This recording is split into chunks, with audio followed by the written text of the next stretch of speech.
Hello everyone. Class 10th के जितने भी स्टूडेंट हैं, अगर आपके पास ये वीडियो पहुंचती है तो आप अपने तक सीमित नहीं रखें, इसको ज़रूर रूप से शेयर ज़रूर करना। प्लीज़ मैं आपसे कहता हूँ इसको ज़रूर शेयर करना, क्योंकि यह जो है जितने भी क्लास 10th में विद्यार्थी हैं उनके लिए काफ़ी हेल्पफुल साबित होने वाली है। क्योंकि इस वीडियो में मैंने बिल्कुल प्रयास करके आपके लिए जो है वन विचार के उन सारे ऑब्जेक्टिव क्वेश्चन को लिया है जो इस बार प्रश्न में रह सकते हैं। और आप इस वीडियो को अगर आप देख लेते हैं तो आपको ज़रूर से ज़रूर हेल्प मिलेगी, उन सभी विद्यार्थियों को हेल्प मिलेगी जो इस वीडियो को देख लेता है। और मैं इसमें डिस्क्रिप्शन में भी लिंक दे दूंगा जिसमें मैंने वन विचार को बेहतरीन ढंग से पढ़ाया है, बेहतरीन ढंग से बताया है। आप उसे नोट भी ज़रूर कर लेना। तो चलिए ज़्यादा देरी ना करते हुए हम लोग इसके ऑब्जेक्टिव क्वेश्चन को देखते हैं। और आप भी जो है कलम कापी लेकर के बैठिए, और आप कितना सही कर पाते हैं आप निश्चित रूप से लास्ट में कमेंट में बताइएगा। और मैं आपको एक्सप्लेनेशन के साथ बताऊंगा ताकि आप बिल्कुल, अगर आप उस वीडियो को नहीं भी देख पाते हैं, वन विचार को नहीं भी देख पाते हैं, तो भी आपको इस वीडियो से 100% हेल्प मिल जाए। तो चलिए शुरुआत करते हैं आज के इस वीडियो को। सबसे प्रथम क्वेश्चन है कि चौक का उच्चारण स्थान क्या है। चौक का उच्चारण स्थान क्या है। यदि आपसे इस प्रकार के उच्चारण स्थान का सवाल पूछा जाता है तो मैं आपको एक ट्रिक बताता हूँ, उस ट्रिक को आप जरूर याद रखना। सबसे पहले उच्चारण स्थान, 5 गो उच्चारण स्थान आप याद रखना है, क्योंकि 5 वर्ग जो होते हैं, स्पर्श व्यंजन के 5 वर्ग जो होते हैं, क वर्ग, सबसे पहले क्या होता है क वर्ग, उसके बाद क्या होता है च वर्ग, उसके बाद क्या होता है ट वर्ग, उसके बाद क्या होता है त वर्ग, उसके बाद क्या होता है प वर्ग, है ना। तो क को कंठ से बोला जाता है, क को कंठ से ही बोला जाता है। क कंठ याद रखना है। च को बोला जाता है तालु, च के याद रखना है तालु। और ट को बोला जाता है मूर्धा, मूर्धा याद रखना है, ठीक है। और आपको त का याद रखना है दंत, त का याद रखना है दंत। इस प्रकार से आप देख सकते हैं यहाँ पर तो को बोला जाता है, तो को बोला जाता है दंत से, और प को बोला जाता है ओष्ठ से, प को बोला जाता है ओष्ठ से, ठीक, याद रखेंगे, ओष्ठ से बोला जाता है प को। तो इस प्रकार से आप याद रख सकते हैं। एक बगल वर्ग तो आपको याद ही है, क के बाद च वर्ग होता है, च के बाद ट वर्ग होता है, उसके बाद प त वर्ग होता है, उसके बाद प वर्ग होता है, वो तो आपको याद ही है। इधर आपको सिर्फ याद कर लेना है कंठ तालु मूर्धा दंत ओष्ठ, कंठ तालु मूर्धा दंत ओष्ठ। आप इतना अगर याद रख पाते हैं कंठ तालु मूर्धा दंत ओष्ठ, तो आप आसानी से बता दोगे कि चौ का उच्चारण स्थान क्या है। तो चलिए इसके हम लोग बिल्कुल उच्चारण स्थान को समझ गए। तो चौ का उच्चारण स्थान क्या होगा, तो इसका हो जाएगा आपको तालु, क्योंकि कंठ के बाद किसका नंबर है, तालु का। कंठ तालु मूर्धा दंत ओष्ठ, कंठ तालु मूर्धा दंत ओष्ठ, ठीक है। बस इतना आपको याद रखना है। तो आप आसानी से समझ गए होंगे कि इसका आंसर क्या हो जाएगा। तो इसका आंसर आप देख सकते हैं,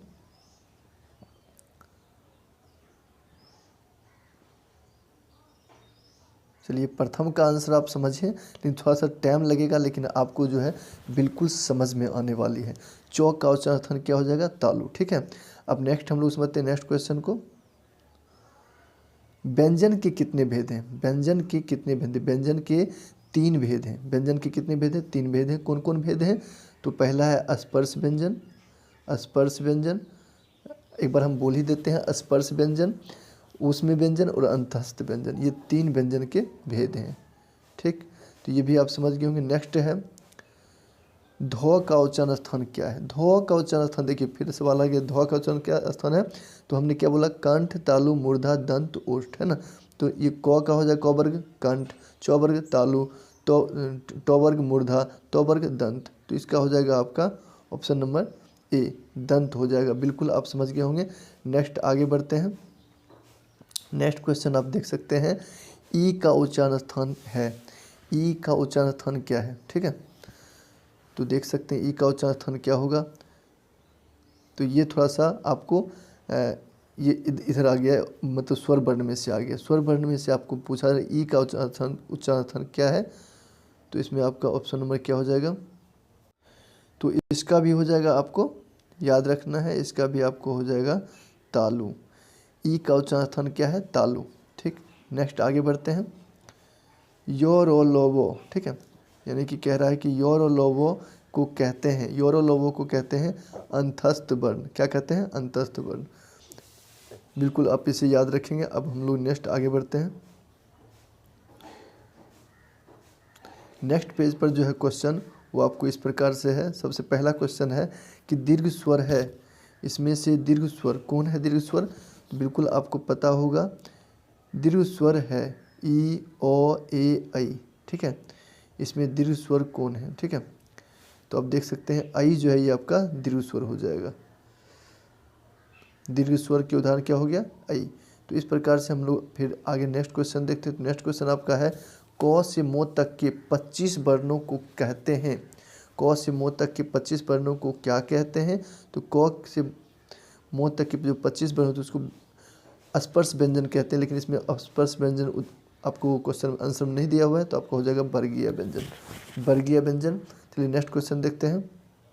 सभी इम्पोर्टेंट क्वेश्चन है, थोड़ा सा टाइम लगा करके मैं बताऊंगा, लेकिन आपको बिल्कुल आपको इसको देखना चाहिए। नेक्स्ट क्वेश्चन है कि वर्णों के सार्थक समूह को क्या कहते हैं? वर्णों के सार्थक समूह को क्या कहते हैं? तो वर्णों के सार्थक समूह को शब्द कहते हैं। ठीक, नेक्स्ट क्वेश्चन बढ़ते हैं। नेक्स्ट क्वेश्चन आपका है कि मो का उच्चारण स्थान क्या है? मो का उच्चारण स्थान देख सकते हैं। तो मो का उच्चारण स्थान तो आसानी से बता दें, कंठ, तालु, मूर्धा, दंत, ओष्ठ, यानी कि आपका हो जाएगा ओष्ठ। प वर्ग क्या होता है? ओष्ठ। तो ये आपका हो जाएगा ओंठ, यहाँ पर लिखा हुआ है। तो नेक्स्ट क्वेश्चन की ओर बढ़ते हैं हम लोग। नेक्स्ट क्वेश्चन है आपका तालम सौ, मूर्धन सौ, दंत सौ, हो को क्या कहते हैं? तालम सौ, मूर्धन सौ, दंत सौ, हो को क्या कहते हैं? तो इसको कहते हैं उष्म व्यंजन, क्योंकि इसको जब बोलते हैं तो मुंह से गर्म हवा निकलती है, यानी कि इसको हम बोलेंगे उष्म व्यंजन। तो जिस अक्षर को बोलने में मुख से गर्म हवा निकलती है उसे क्या बोलते हैं? उष्म व्यंजन। तो ये आपको पता भी है, हमने थ्योरी में बताया भी है। चलिए नेक्स्ट पेज पर बढ़ते हैं। तो नेक्स्ट पेज पर देखते हैं कौन सी क्वेश्चन है। तो देख सकते हैं नेक्स्ट पेज पर आपका क्वेश्चन आ चुका है 11वां नंबर। क्वेश्चन नंबर 11 कह रहा है कि अक्षौत्रज्ञों स्वर को क्या कहते हैं? अक्षौत्रज्ञों स्वर को क्या कहते हैं? तो इसको कहते हैं संयुक्त व्यंजन। आपको पता भी होगा इसको क्या कहते हैं? संयुक्त व्यंजन। संयुक्त व्यंजन उसे कहते हैं जो दो वर्णों के मेल से बनता है ना, जो दो वर्णों को मिला करके बनता है उसको क्या बोलते हैं? संयुक्त व्यंजन। तो ये बात आपको पता भी होगा। नेक्स्ट पढ़ते हैं हम लोग। तो नेक्स्ट क्वेश्चन जो है आपका कहता है नेक्स्ट पेज पर,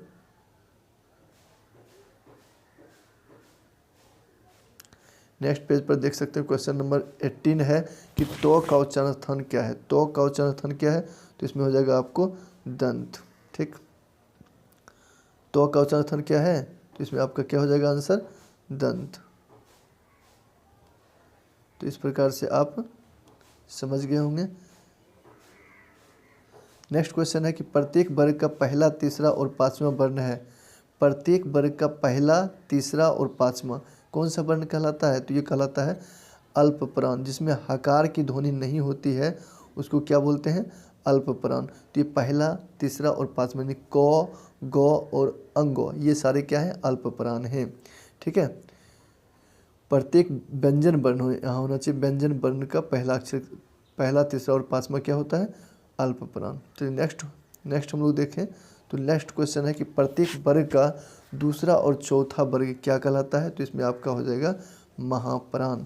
जिसमें हकार की ध्वनि, जैसे हम बोलते हैं ख, यानी हो आता है ना अंत में, इसलिए इसको कहेंगे महाप्राण। दूसरा और चौथा वर्ण क्या कहलाता है? महाप्राण। तो बिल्कुल समझ रहे होंगे जो भी क्लास 10th के बच्चे हैं, जो इस अध्याय को पढ़े भी हुए उनको प्रैक्टिस हो जाएगी। नो का उच्चारण स्थान क्या है? नो का उच्चारण स्थान क्या है? तो ये टोठा में आता है ना, नो बड़ी नो है, तो ये हो जाएगा आपका मूर्धा। ठीक, ये क्या हो जाएगा? मूर्धा। बिल्कुल आपको समझ में। नेक्स्ट क्वेश्चन है कि व्यंजन के अंत में हलंत लगने पर उसका मान होता है। व्यंजन के अंत में हलंत लगने पर उसका मान क्या होता है? आधा होता है कि चौथाई की, तिहाई की, संपूर्ण? तो ये तो बिल्कुल आसानी से आपको पता होगा, आधा हो जाता है। उसको तो हम लोग क्या कहते हैं? आधा अक्षर। नेक्स्ट क्वेश्चन की ओर हम लोग बढ़ते हैं। तो नेक्स्ट क्वेश्चन आपका कहता है कि आ, ई, उ है। तो देख सकते हैं ये सारे क्या हैं? तो ये आपके दीर्घ अक्षर हैं, तो दीर्घ स्वर हो जाएगा इसमें ऑप्शन नंबर ए। नेक्स्ट आगे बढ़ते हैं हम लोग। तो नेक्स्ट पेज पर हम लोग देखें तो क्वेश्चन नंबर अब आ गया आपका बीच, क्वेश्चन नंबर 24 यानी 24 में कह रहा है कि टो का उच्चारण स्थान क्या है? टो का उच्चारण स्थान क्या है? तो इसमें आपका हो जाएगा मूर्धा। टो का उच्चारण स्थान क्या है? मूर्धा हो जाएगा, मूर्धा। उच्चारण की दृष्टि से संबल ध्वनि का कौन सा वर्गीकरण है? उच्चारण की दृष्टि से संबल ध्वनि का कौन सा वर्गीकरण है? तो इसमें हो जाएगा संपृक्त। ये आप नोट कर लेंगे, एग्जाम में पूछा जा सकता, VVI है। उच्चारण की दृष्टि से संबल ध्वनि का कौन सा वर्गीकरण है? तो ये हो जाएगा संपृक्त ध्वनि। नेक्स्ट है नेक्स्ट आपका है किस स्वर के उच्चारण में दीर्घ स्वर से भी अधिक समय लगता है? किस स्वर के उच्चारण में दीर्घ स्वर से भी अधिक समय लगता है? अगर इस प्रकार के प्रश्न है तो ये आप आंसर लगाएंगे प्लुत स्वर, यानी कि प्लुत वर्ण को बोलने में, प्लुत स्वर को बोलने में जो है दीर्घ स्वर से भी ज़्यादा समय लगता है। तो ये आपका बिल्कुल सही हो जाएगा। नेक्स्ट हम लोग बढ़ें। प्लुत स्वर जिसमें ओम की उच्चारण करते हैं ना, तो वो सारे क्या होते हैं? प्लुत स्वर होते हैं। तो उसको बोलने में दीर्घ स्वर से भी ज़्यादा समय लगता है। ये स्वर के तीन प्रकार होते हैं, ह्रस्व, दीर्घ और प्लुत। ठीक है, नेक्स्ट आगे बढ़ते हैं। तो क्वेश्चन नंबर कह रहा है 27 में कि वर्णमाला में स्वर व्यंजनों की स्पर्श व्यंजनों की संख्या कितनी है? तो बहुत वीवीआई क्वेश्चन है, इसमें ये बिल्कुल पूछा जा सकता है। तो 30 है कि 20 है कि 25 है कि 35 है, बिल्कुल आप लगा लेंगे इसके आंसर। उसके बाद फिर देखें कि आपका सही है गलत। इसमें हो जाएगा 25, है ना, क्योंकि 5 पचे 25, यानी कि क से लेकर मो तक जो होता है वही स्पर्श व्यंजन होता है। तो बिल्कुल आप समझ गए होंगे। नेक्स्ट क्वेश्चन बढ़ते हैं। नेक्स्ट क्वेश्चन नंबर 28 में कह रहा है 28 में कि स्वर ए आई का उच्चारण स्थान कौन सा है? ए आई का उच्चारण स्थान कौन सा है?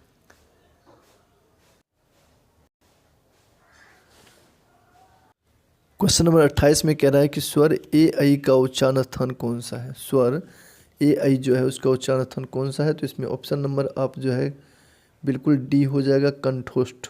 इसका आंसर क्या हो जाएगा? कंठोष्ठ। अगर आपने मार रखे होंगे ऑप्शन नंबर डी में तो बिल्कुल आपका सही है। चलिए नेक्स्ट आगे बढ़ते हैं।